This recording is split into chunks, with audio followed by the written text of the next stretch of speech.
এখন যে টপিকটি আলোচনা করব সেটি খুবই গুরুত্বপূর্ণ টপিক। সেটি হলো কি না, প্ল্যান্ট রেসপিরেশন বা শ্বসন যে অধ্যায়টা রয়েছে তার মধ্যেই রয়েছে কি গ্লাইকোলাইসিস। যে গ্লাইকোলাইসিস এটি কি, এই শব্দটা আমরা বিশ্লেষণ যদি করি তাহলে গ্লাইকোলাইসিস কথাটা গ্রিক শব্দ গ্লাইক, যার কথা অর্থ হলো সুইট বা গ্লুকোজ, যেখানে মিষ্টিকে বোঝাচ্ছে, এবং লাইসিস মিনস হলো ব্রেকডাউন, যেটা কি হচ্ছে গ্লুকোজে যখন ভাঙন ঘটছে তখন তাকে আমরা বলি কি গ্লাইকোলাইসিস। এই গ্লাইকোলাইসিস কোথায় ঘটে? একটি কোষের মধ্যে কি লক্ষ্য করা যায়, যে তরল জলীয় অংশ লক্ষ্য করা যায়, তাকে বলা হয় কি না সাইটোপ্লাজম। সাইটোপ্লাজমে কি, সাইটোপ্লাজমের যে ম্যাট্রিক্স সেটাকে আমরা বলি কি সাইটোসল। সাইটোপ্লাজমের সাইটোসলে এই গ্লাইকোলাইসিস প্রক্রিয়াটা সম্পন্ন হয়। গ্লাইকোলাইসিস প্রক্রিয়াটা তিনজন বিজ্ঞানী প্রথম আবিষ্কার করেছেন। কোন বিজ্ঞানীর নাম কি? একজন হলেন কি এমডেন, দ্বিতীয়জন হলেন মেয়ারহফ এবং তৃতীয়জন হলেন পার্নেস। এই তিনজন বিজ্ঞানীর প্রথম অক্ষর অর্থাৎ আদ্য অক্ষর AEMP নাম অনুসারে এই গ্লাইকোলাইসিসের অপর নাম হলো কি EMP পাথওয়ে। গ্লাইকোলাইসিস যদি প্রক্রিয়াটা দেখি, এটি একটি অক্সিজেন নিরপেক্ষ প্রক্রিয়া, অর্থাৎ এখানে অক্সিজেন লাগতে পারে আবার নাও লাগতে পারে, অর্থাৎ সবাত শোষণ এবং অবাত শোষণ দুটি প্রক্রিয়ায় গ্লাইকোলাইসিস সম্পন্ন হয়। এবং উৎসেচক নির্ভর প্রক্রিয়া এবং গ্লুকোজের এখানে কি ঘটে না বিপাক ক্রিয়া লক্ষ্য করা যায়, অর্থাৎ এখন গ্লুকোজ যদি এখানে ভাঙন ঘটে কি উৎপন্ন করে, দুই অণু পাইরুভেট উৎপন্ন করে এবং এটিপি এবং জল উৎপন্ন হয়।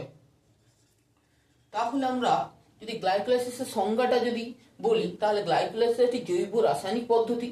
এই পদ্ধতিতে বিভিন্ন উৎসেচকের উপস্থিতিতে এক অণু গ্লুকোজ জারিত হয়ে গিয়ে দুই অণু পাইরুভিক অ্যাসিড এটিপি এবং জল উৎপন্ন করে, তাকেই আমরা বলবো কি, এবং NADH প্লাস H প্লাসও উৎপন্ন হয়, তাকে আমরা বলবো গ্লাইকোলাইসিস। এবারে আমরা জানবো যে গ্লাইকোলাইসিস প্রক্রিয়ার ধাপসমূহ। গ্লাইকোলাইসিস প্রক্রিয়াতে আমরা দুটো ধাপ লক্ষ্য করা যায়, একটি হলো কি প্রিপারেটরি ফেজ, আরটি হলো পে অফ ফেজ। মোট যে 10টি ধাপ রয়েছে তার মধ্যে প্রথম 5টি ধাপকে বলা হয় প্রিপারেটরি ফেজ বা এনার্জি স্পেন্ডিং দশা। দ্বিতীয় ধাপটাকে আমরা বলবো কি পে অফ ফেজ বা এনার্জি প্রডিউসিং দশা, শক্তি উৎপাদনকারী দশা। এবারে আমরা দেখব প্রথম যে ধাপ, 10টা ধাপের মধ্যে প্রথম যে 5টা ধাপ সেটাকে বলা হচ্ছে কি প্রিপারেটরি ফেজ গুলো আমরা দেখছি। প্রথমে আমরা কি বলবো না গ্লুকোজ তোমরা জানো গ্লুকোজ হলো 6 কার্বনযুক্ত শর্করা। এটি একটি হেক্সোজ সুগার এবং এটি অ্যালডোজ সুগার, অ্যালডিহাইড গ্রুপ লক্ষ্য করা যায়। গ্লুকোজ থেকে প্রথম ধাপে এই ইরিভার্সিবল স্টেপ বা একমুখী প্রক্রিয়ায় কি উৎপন্ন হবে, গ্লুকোজ 6 ফসফেট উৎপন্ন হবে।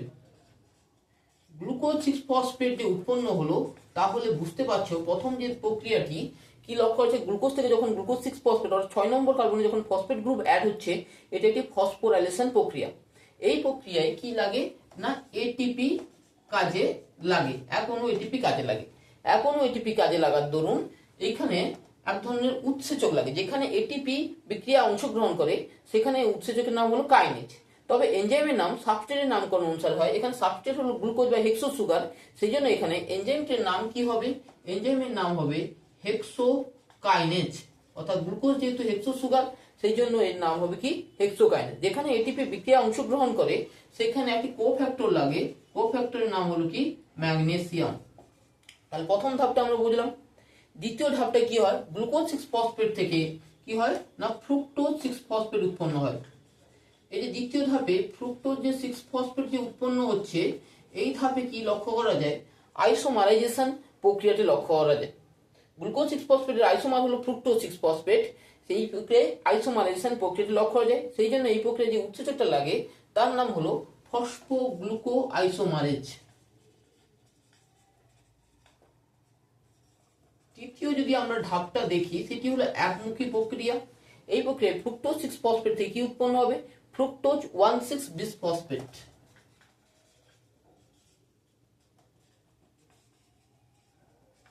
ফ্রুক্টোজ 1,6 বিসফসফেট অর্থাৎ 1 নম্বর কার্বন এবং 6 নম্বর কার্বনে ফসফেট গ্রুপ অ্যাড হবে। এই প্রক্রিয়াও এটিপি কাজে লাগে। সেই জন্য এই প্রক্রিয়াটিকে আমরা এই যে দুটি প্রথম এবং দ্বিতীয় ধাপে কি হচ্ছে না এটিপি কাজে লাগছে। সেই জন্য এই প্রথম 5টি ধাপটাকে আমরা বলছি এনার্জি স্পেন্ডিং ফেজ হোক। এই এটিপি তে কাজে লাগে তাহলে এনজাইমটার নাম কি হবে? এনজাইমের নাম সাবস্ট্রেটের নামকরণ অনুসারে হয়। এখানে কি আছে ফ্রুক্টো 6 ফসফেট, তাহলে ফসফোফ্রুক্টোকাইনেজ। ফসফোফ্রুক্টোকাইনেজ আমরা সংক্ষেপে বলি পিএফকে। এই এনজাইমটাকে বলা হয় গ্লাইকোলাইসিসের পেসমেকার এনজাইম। এরপর ফ্রুক্টোজ 6 ফসফেট থেকে কি হবে? ফ্রুক্টোজ 6 ফসফেট থেকে অ্যালডোল কনডেনসার প্রক্রিয়ায় দুটি ট্রায়োজ ফসফেট জাতীয় যৌগ উৎপন্ন করবে। সেই ট্রায়োজ ফসফেট জাতীয় যৌগ হলো কি? একটি হলো 3-PGLD 3 ফসফোগ্লিসারলডিহাইড, আর একটি হলো ডাইহাইড্রোক্সি অ্যাসিটোন ফসফেট। এবার যে অ্যালডোল কনডেনসার প্রক্রিয়ায় এই দুটি যে যৌগ উৎপন্ন হচ্ছে এই উৎসেচকটার নাম হবে অ্যালডোলেজ। এবং 3-PGLD ডাইহাইড্রোক্সি অ্যাসিটোন ফসফেট নিজেদের মধ্যে আবার কি হতে পারে? 3-PGLD ডাইহাইড্রোক্সি অ্যাসিটোন ফসফেটে কনভার্ট হতে পারে, বা ডাইহাইড্রোক্সি অ্যাসিটোন ফসফেট আবার 3-PGLD তে কনভার্ট হতে পারে। সেই যে কনভার্ট হওয়ার জন্য যে উৎসেচকটা লাগে তার নাম হলো কি? ট্রায়োজ ফসফেট আইসোমারেজ।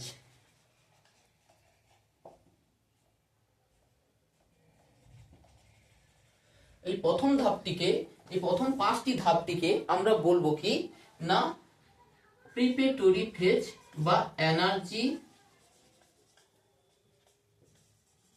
স্পেন্ডিং দশা।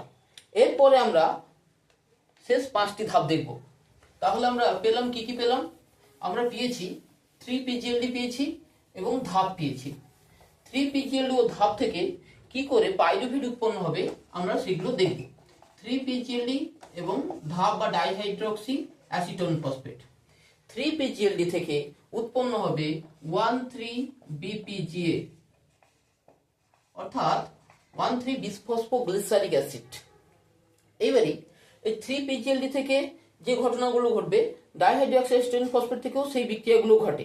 তাই এইখানে আমরা 2 অণু করে লিখছি, প্রত্যেকটাই 2 অণু করে হবে।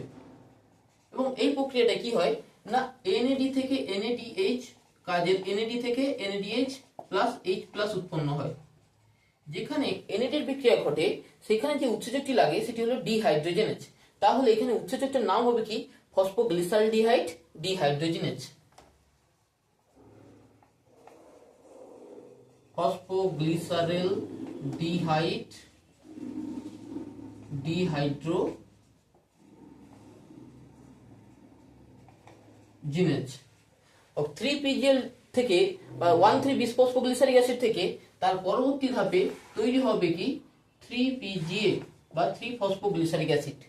এইখানে কি হয়? এই প্রক্রিয়ায় এটিপি উৎপন্ন হয়। 2 অণু এডিপি প্লাস পিআই 2 অণু লেগে গিয়ে কি উৎপন্ন হবে? 2 অণু এটিপি উৎপন্ন হবে। এটি কি এই যে পিআই বা ফসফেট সরাসরি অংশগ্রহণ করছে, কি করছে? সাবস্ট্রেট সরাসরি ফসফেটকে অংশগ্রহণ করে এটিপি উৎপন্ন করছে, তাই এটি একটি সাবস্ট্রেট লেভেল অফ ফসফোরাইলেশন প্রক্রিয়া। 3-PGA থেকে তার পরবর্তী ধাপে তৈরি হবে কি? 2-PGA 2-ফসফোগ্লিসারিক acid. এইখানে যে উৎসেচকটি লাগে তার নাম হলো ফসফোগ্লিসারোমিউটেজ। তারপরে 2-PGA থেকে কি তৈরি হবে? 2-PGA থেকে তৈরি হবে ফসফোএনল পাইরুভেট বা পেপ। এই ফসফোএনল পাইরুভেট তৈরি হওয়ার জন্য কি হয়? জলের বিয়োজন ঘটে। সেই জন্য এইখানে উৎসেচকটার নাম হলো এনোলেজ।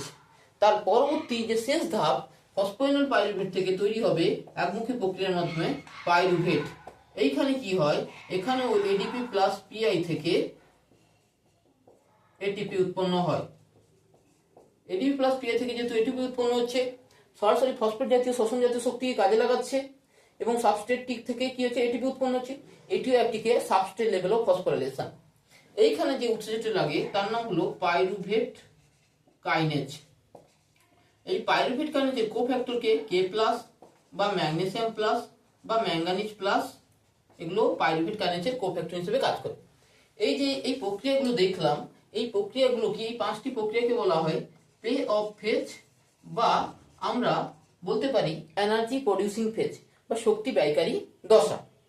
এইবারে আমরা এই যে গ্লাইকোলাইসিসের বিভিন্ন যে এনজাইম লিখেছি, গ্লাইকোলাইসিসের এনজাইমের রেগুলেশন পড়বো আমরা। প্রথম যে এনজাইমটা লিখেছিলাম সেটি হলো কি হেক্সোকাইনেজ। যদি আমরা হেক্সোকাইনেজ যদি এনজাইমটা দেখতে পাচ্ছি, এর ক্ষেত্রে কে অ্যাক্টিভেটর হিসেবে কাজ করে এবং কে ইনহিবিটর হিসেবে কাজ করে। অ্যাক্টিভেটর হিসেবে কাজ করে কে এএমপি অ্যাডিনোসিন মনোফসফেট, এবং ইনহিবিটর হিসেবে কাজ করে কে এটিপি অ্যাডিনোসিন ট্রাইফসফেট। কি করে না হেক্সোকাইনেজের ইনহিবিটর হিসেবে কাজ করে। এছাড়াও কি হয় না গ্লুকোজ থেকে যখন গ্লুকোজ 6 ফসফেট উৎপন্ন হচ্ছে, এখানে ফ্রুক্টোজ 6 ফসফেট কি করছে ইনহিবিটর হিসেবেও কাজ করছে। সরি, ফ্রুক্টোজ 6 ফসফেট নয়, গ্লুকোজ 6 ফসফেট ইনহিবিটর হিসেবে কাজ করছে। তারপরে আমরা একমুখী প্রক্রিয়া দেখেছিলাম, কোথায় দেখেছিলাম না যখন হয়েছিল কি না ফ্রুক্টোজ 6 ফসফেট থেকে ফ্রুক্টোজ 1,6 ফসফেট তখন তৈরি হচ্ছিল, তখন যে এনজাইমটা লেগেছিল ফ্রুক্টোজ ফসফোফ্রুক্টোকাইনেজ, সেই ফসফোফ্রুক্টোকাইনেজ 1 এই এনজাইমটাকে বলা হয় পেসমেকার এনজাইম অফ গ্লাইকোলাইসিস। এই এনজাইমের ক্ষেত্রে আমরা কোনটি অ্যাক্টিভেটর কোনটি ইনহিবিটর দেখব। এখানে অ্যাক্টিভেটর হলো অ্যাডিনোসিন মনোফসফেট এবং অ্যাডিনোসিন ডাইফসফেট, কিন্তু এখানে ইনহিবিটর হলো কি সাইট্রেট ও H+ আয়ন, এগুলো ইনহিবিটর, আর এএমপি আর এডিপি হলো অ্যাক্টিভেটর। এবং লাস্টে যে ধাপে সেখানে ছিল কি পেপ কাইনেজ বা ফসফোনিল পাইরুভেট কাইনেজ। এই পাইরুভেট কাইনেজ লাস্টের ধাপে ছিল কি পাইরুভেট কাইনেজ। এই পাইরুভেট কাইনেজের যদি আমরা রেগুলেশন দেখি, তাহলে আমরা দেখতে পাবো এখানেও অ্যাক্টিভেটর হিসেবে কি কাজ করে, অ্যাক্টিভেটর হিসেবে এএমপি এবং এডিপি অ্যাক্টিভেটর হিসেবে কাজ করে, এবং ইনহিবিটর হিসেবে কাজ করে কে অ্যালানিন ইনহিবিটর হিসেবে কাজ করছে, এটিপি ইনহিবিটর হিসেবে কাজ করে। এইগুলো কি করে পাইরুভেট কাইনেজের ইনহিবিটর হিসেবে কাজ করে। গ্লাইকোলাইসিসের তাৎপর্য কি হবে, গ্লাইকোলাইসিসের যদি আমরা তাৎপর্য দেখি, এটা হলো গ্লুকোজ বিপাকের একটা সাধারণ পথ। এই প্রক্রিয়ায় পাইরুভেট উৎপন্ন হয়, সেই পাইরুভেট হলো কি অবাত শোষণ বা আমরা সন্ধান প্রক্রিয়ার উপজাত পদার্থ, এবং এই পাইরুভেট কি হয় অ্যাসিটাইল কোয়ে উৎপন্ন করতে সাহায্য করে। তারপর তোমার এই গ্লাইকোলাইসিস প্রক্রিয়া যে অন্তর্বর্তী যৌগ হিসেবে ডাইহাইড্রক্সি অ্যাসিটোন ফসফেট উৎপন্ন হয়, সেটি গ্লিসারল উৎপন্ন করতে সাহায্য করে। এবং গ্লাইকোলাইসিস প্রক্রিয়া যে অন্তর্বর্তী যৌগগুলো ফসফোনিল পাইরুভেট, সেই ফসফোনিল পাইরুভেট কি করে অ্যান্থোসায়ানিন বা অন্যান্য যে যৌগগুলো সেগুলো উৎপন্ন করতে সাহায্য করে। এইগুলি ছিল গ্লাইকোলাইসিসের ধাপসমূহ এবং গ্লাইকোলাইসিসের রেগুলেশন ও গ্লাইকোলাইসিসের তাৎপর্য। এর পরের ভিডিওতে আমরা ক্রেবস চক্র নিয়ে আলোচনা করব।